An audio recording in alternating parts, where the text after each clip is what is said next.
বয়স আমার বেশি না, ওরে বান্ধবী হাসিনা, চুল কয়টা পাইকা গেছে শুধু বাতাসে।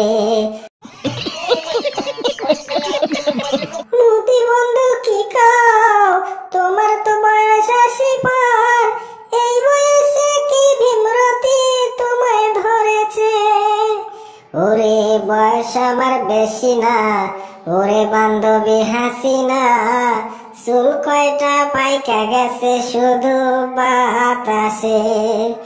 ওরে মোদি বন্ধু তুমি ধূপ, তুমি কি যে কথায় কথায় কত কি যে বলো তুমি আমাকে। তাল গাছের কাটতাম রস, সেই রস খেতে প্রত্যেক দিন, খেয়ে তুমি কেন এখন করো এমন রে? ওরে মোদি বন্ধু তোমার